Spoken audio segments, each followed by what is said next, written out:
কোন জাতের ছাগল দিয়ে খামার শুরু করব, ব্ল্যাক বেঙ্গল নাকি ক্রস? তো এই বিষয়টা বিশেষ করে আপনারা অনেকেই আমার কাছে প্রশ্ন করছেন যে ভাই কোনটা দিয়ে ভালো হয়। তো যারা আমাকে ফোন করেছেন তাদেরকে আমি ইনশাল্লাহ বোঝানোর চেষ্টা করেছি। বিশেষ করে প্রবাসী ভাইয়েরা কিন্তু এই প্রশ্নটা বেশি করতেছে যে ভাই ব্ল্যাক বেঙ্গল দিয়ে শুরু করলে কেমন হয়। তো আমার যে কথাটা সেটাও আমি আপনাদেরকে বলতে চাই। আসসালামু আলাইকুম everyone, welcome to my YouTube channel খামার কৃষি। বরাবরের মতো সাথে আছে আমি সাজ্জাদ হোসেন। ব্ল্যাক বেঙ্গল দিয়ে শুরু করব নাকি ক্রস জাতের ছাগল দিয়ে শুরু করব, কোনটা ভালো হয়? ভাই আমার মতে ক্রস জাতের ছাগল দিয়ে ছাগল খামার শুরু করা সবচাইতে বেটার, সবচাইতে ভালো। এখন ব্ল্যাক বেঙ্গল ছাগল পালনে সুবিধা অসুবিধাটা কি, আর ক্রস জাতের ছাগল পালনের সুবিধা অসুবিধাটা কি, এটা যদি আমি আপনাদেরকে খোলাসা করে বুঝিয়ে বলি তাহলে ইনশাল্লাহ আপনাদের সিদ্ধান্ত নিতে অনেকটাই সুবিধা হবে। তো ব্ল্যাক বেঙ্গলটাকে আমরা সারা পৃথিবীর ভিতরে কিন্তু নাম্বার 5-এর ভিতরে দেখতে পাই। তো ব্ল্যাক বেঙ্গল ছাগলকে সেরা 5-এর ভিতরে রাখার উদ্দেশ্যটা কি, বা কেন ব্ল্যাক বেঙ্গল সেরা? ব্ল্যাক বেঙ্গল জাতটা হচ্ছে খুব স্ট্রং একটা জাত। এরা যে কোনো আবহাওয়াতেই কিন্তু ফিট হতে পারে, আর এদের মাংসের যে স্বাদ সেটা কিন্তু অনেক বেশি। এখন প্রশ্ন হচ্ছে, তাহলে আপনি কেন বলতেছেন ভাই ক্রস জাতের ছাগল দিয়ে খামার শুরু করেন? এখানেও বলতেছি, একটি ব্ল্যাক বেঙ্গল ছাগল কিন্তু পার ডে ওয়েট গেইন করে 50 গ্রাম, কথা বুঝেন। আর একটা ক্রস জাতের ছাগল কিন্তু পার ডে ওয়েট গেইন করবে 50 গ্রামের বেশি। এটা যত পাঠা ভালো হবে এই পার্সেন্টেজটা ততই বেশি হবে, অর্থাৎ আমি ধরে নিতে পারি যে 50-এর উপরে সবসময় থাকবে। আর একটি ব্ল্যাক বেঙ্গল ছাগলকে আপনি সর্বোচ্চ খাবার খাওয়ানোর পরও কিন্তু 50 গ্রামের উপরে সে যাইতে পারবে না। তাহলে একটি ব্ল্যাক বেঙ্গল ছাগল যদি আমরা লালন পালন করি, এক বছরে যদি আমরা 50 গ্রাম দিয়ে 365 গুণ করি তাহলে কত আসতেছে? প্রায় 16 থেকে 18 কেজি সর্বোচ্চ। আর একটা ক্রস জাতের ছাগলকে যদি আমরা 50-এর উপরে ধরতে পারি, সেটা 60 অথবা 70, যদি ধরি 60, তারপরেও কিন্তু আমাদের এই ব্ল্যাক বেঙ্গলের চাইতে মাংসের ওয়েটটা বেশি আসবে। এখানে ছাগলের বাজার দুইটা, একটা হচ্ছে মাংসের বাজার আর একটা হচ্ছে শখের বাজার। আপনি একটা ব্ল্যাক বেঙ্গল ছাগল হাটে নিয়ে যাবেন, সেটা ছোট দেখে কিন্তু অনেক মানুষ কিনে না। যারা জানে তারা কিনে, কিন্তু প্রায় মানুষই কিন্তু ছোট ছাগল কিনতে চায় না। আর যদি আপনি একটা ক্রস জাতের ছাগল হাটে নিয়ে যান, তাহলে সেই ছাগলটা কেনার জন্য অনেকেরই চাহিদা বেড়ে যায়। আর যার কারণে কিন্তু আমাদের দেশ থেকে পিওর ব্ল্যাক বেঙ্গলের জাতটা কিন্তু উঠে যাচ্ছে। পিওর ব্ল্যাক বেঙ্গল জাত পাওয়াটা খুব কষ্টের। তো এই সমস্ত বিষয় বললে একটা কথা আমাদের সামনে আসে, সেটা হচ্ছে লাভ। আমরা যারা ছাগল খামার করে থাকি তারা লাভের আশায় ছাগল খামার করি, আর অর্থ উপার্জনের জন্যই কিন্তু ছাগল খামার করে থাকি। যদিও বা অনেকেরই প্রথমের দিকে সেটা শখের বশে হয়, কিন্তু সেটা আস্তে আস্তে বাণিজ্যিকভাবে রূপান্তরিত হয়। এখানে আপনি আমার সামনে যে পাঁঠাটা দেখতে পাচ্ছেন, এটা কিন্তু ক্রস। এটা যদি দেশি পাঠা হতো তাহলে কিন্তু এটা এত বড় হতো না। এই যে ছাগল দেখতে পাচ্ছেন এটাও ক্রস, আমি আপনাদের স্ক্রিনে দিয়ে দিচ্ছি। তো একটা পিওর ব্ল্যাক বেঙ্গলের সাথে যখন আপনি একটা ভালো পাঠা দিয়ে ক্রস করাবেন, তখন কিন্তু সেই ছাগলের সবচাইতে বেশি ভালো রেজাল্ট। আপনি এখন বলতে পারেন ভাই তাহলে আমি ব্ল্যাক বেঙ্গল ছাগল কিনবো, কেনার পরে ক্রস দিয়ে প্রজনন করাবো। হ্যাঁ, এটা করলেও হবে, কিন্তু আপনারা সে বাচ্চা নেবেন, বাচ্চা থেকে 6 মাস পরে সে হিটে আসবে, হিটে আসার আবার 5 মাস পর সে বাচ্চা দেবে। তার মানে একটা লেন্দি প্রসেস আপনি পড়ে যাচ্ছেন।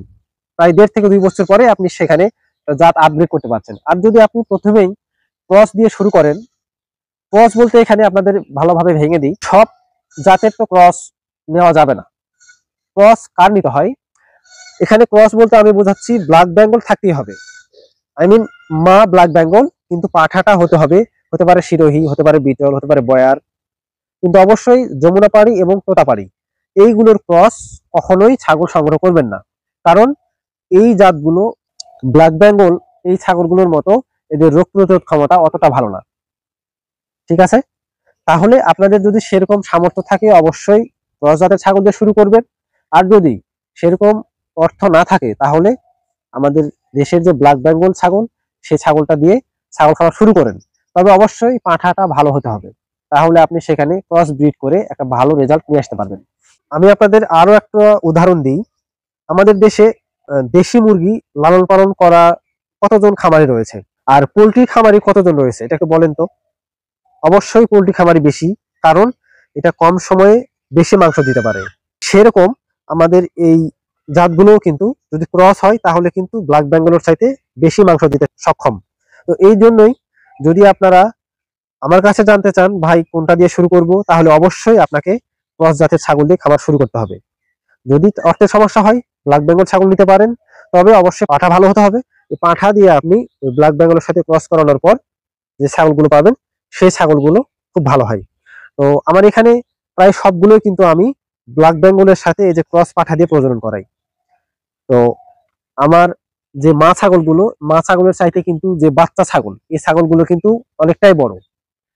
আমার এখানে যে মা ছাগলগুলো রয়েছে এই মা ছাগলের বয়স প্রায় 4 দাঁত পার হয়ে গিয়েছে, 2 বছর, 1.5-2 বছর পার হয়ে গেছে।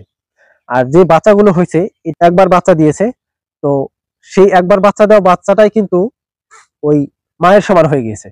তো এটা আমি আপনাদের স্ক্রিনে দেখাচ্ছি, এইভাবে ভিডিও করতে করতে দেখানো সম্ভব না। এই যে যে ছাগলটা দেখতে পাচ্ছেন আমার এখানে, এটা কিন্তু এর মায়ের সমান হয়ে গিয়েছে। এটা কিন্তু এখনো দাঁতিনি, এটা খাসি ছাগল। তাহলে কোনটা ভালো ভাই? যেটা আমি মাংস বেশি পাবো, বাজারে নিয়ে গেলে অবশ্যই মাংসের দামে বিক্রি করব, তো সেটাই আমি লালন পালন করব। তবে অবশ্যই আপনাকে ব্ল্যাক বেঙ্গলের সাথে ক্রস করতে হবে। এখন আপনি চিনবেন কিভাবে ভাই এটা ব্ল্যাক বেঙ্গলের সাথে ক্রস নাকি তোতাপাড়ি বা যমুনাপাড়ির সাথে ক্রস? ব্ল্যাক বেঙ্গলের একটা অন্যতম যে কালার সেটা ব্ল্যাক, এটা কালো হয়। আর ছাগলগুলো কিন্তু খুব বড় হয় না। যেমন এই যে আমার সামনে যে ছাগলটা দেখতে পাচ্ছেন, ছাগলের কানটা কিন্তু খুব বড় নয়, স্বাভাবিক, কিন্তু ব্ল্যাক বেঙ্গলের সাথে বড়। এরকম ছাগল আপনারা সংগ্রহ করবেন, তাহলে সেটা বুঝতে পারবেন এটা ব্ল্যাক বেঙ্গলের সাথে ক্রস করানো। আবার যদি আপনাদের কোনো ছাগল তোতাপুরির সাথে ক্রস করানো হয়, তাহলে তোতাপুরির যে কালারটা সেই কালার কিন্তু হবে, ওটা ওটা ব্ল্যাক হয় না। এরপরে যমুনাপাড়ি, যেটা যমুনাপাড়ির ছাগল কিন্তু সাদা হয়, আর কান কিন্তু খুব বড় বড় হয়। আমার এখানে যে সাদা ছাগলটা দেখতে পাচ্ছেন এটা কিন্তু সানিন, এটা সানিনের, এই ছাগলটা কিন্তু সানিনের ক্রস। তো এই ছাগলটার এর আগে যে বাচ্চাটা দেখালাম এটা কিন্তু ওর মা ছিল, ওই ছাগলের মা এটা, আপনারা তো নিজের চোখে দেখলেন। তো এইভাবে আপনারা চিনতে পারবেন। আমি আপনাদের ছাগল দেখাচ্ছি। এই যে ছাগলটা, এটা হচ্ছে পিওর ব্ল্যাক বেঙ্গল, দেখেন কত ছোট, ধরা দেয় না এত মত। যাক, এটা হচ্ছে পিওর ব্ল্যাক বেঙ্গল। দেখেন ছাগলের কান কিন্তু খুব বড় নয়, ছোট। ওর সাথে আমি যে ছাগলটা এই ক্রস পাঠা দিয়ে প্রজনন করাইছি সেই বাচ্চাটা একটু দেখাই।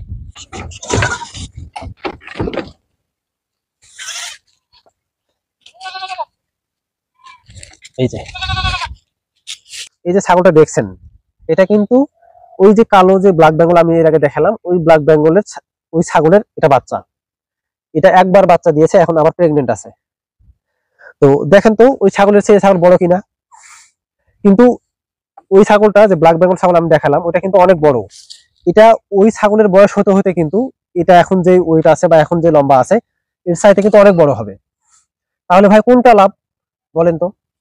এর থেকে যে বাচ্চাগুলো পাবো সেগুলো অবশ্যই ভালো হবে। তো আশা করি আমি আপনাদের এই বিষয়টা খোলাসা করতে পেরেছি।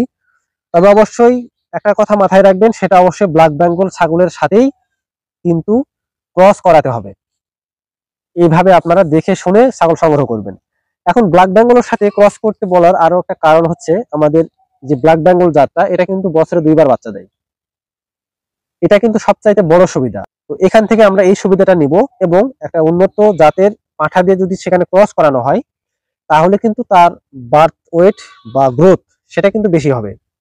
তাহলে আমরা বছরে 2টা প্রোডাকশন পাবো, আবার এই ব্ল্যাক বেঙ্গলের সাইতে কিন্তু সেই ছাগলগুলো বেশি ওয়েটের হবে। ফলে আমরা সেই ছাগলগুলো বিক্রি করলে অবশ্যই ওয়েট হিসেবে বিক্রি করলে অবশ্যই বেশি দাম পাবো। এটাই হচ্ছে বড় মূল কারণ, অন্য কোনো কারণ নাই। আপনি ব্ল্যাক বেঙ্গলও বছরে 2টা প্রোডাকশন পাবেন, আমি আমার এই ক্রস জাতের ছাগলগুলোর থেকেও কিন্তু 2টা প্রোডাকশন পাবো বছরে। কিন্তু আপনার ব্ল্যাক বেঙ্গল ছাগলের ওয়েট কম আসবে, আমার এই ক্রস জাতের ছাগলগুলোর সাথে যে বাচ্চাগুলো পাবো সেই বাচ্চাগুলো ওয়েট বেশি আসবে। তাহলে কোনটার বাজার আমি বেশি পাবো? ব্ল্যাক বেঙ্গলের পাবো নাকি এই ক্রস ছাগলের পাবো? অবশ্যই ক্রসেরটা, কারণ এগুলো ওয়েট অনেক বেশি। এখন আমি এই কথাটাই বললাম মানেই না যে আমি ব্ল্যাক বেঙ্গলকে ভালোবাসি না বা ব্ল্যাক বেঙ্গল ছাগল আমি লালন পালন করতে চাই না, এটা না। যেটা ভালো হবে, যেটা আপনাদের করা উচিত সেটাই আমি আপনাদেরকে বললাম।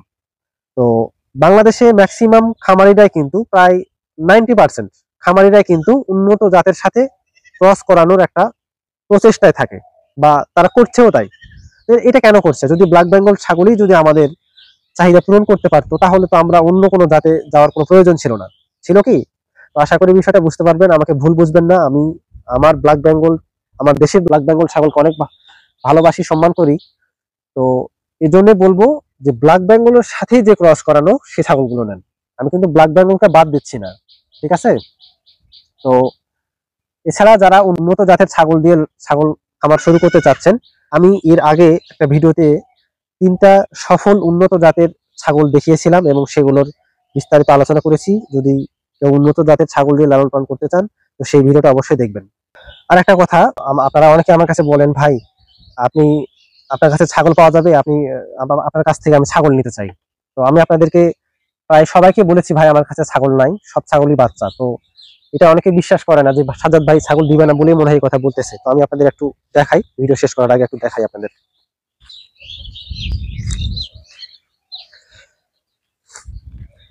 এই যে দেখেন, এটা একবার বাচ্চা দিছে, এখন প্রেগনেন্ট। এই যে দেখেন বাচ্চা কতগুলো আছে আর মা ছাগল কতগুলো আছে, এটা আপনারা নিজের চোখে দেখে নেন। আর যে বাচ্চাগুলো আছে এগুলো প্রায় সবই খাসি, সবই খাসি। আমি বুঝি না আল্লাহ আমার কপালে কি রাখছে, এর আগে 19টা ছাগল বিক্রি করলাম, 19টা ছাগলই খাসি। যাই হোক, ছাগল পালন করতে কিন্তু পরিশ্রম প্রয়োজন। বিশেষ করে ঘাসের জমি ঠিক রাখাটা একটা বড় চ্যালেঞ্জ। তো ঘাসের ফলন কিভাবে বৃদ্ধি করতে পারি, ঘাসের পরিচর্যা কিভাবে করতে পারি, এটা নিয়ে কয়েকদিন আগে ভিডিও দিয়েছি। সেই ভিডিওটা অবশ্যই খামারি ভাইরা দেখবেন।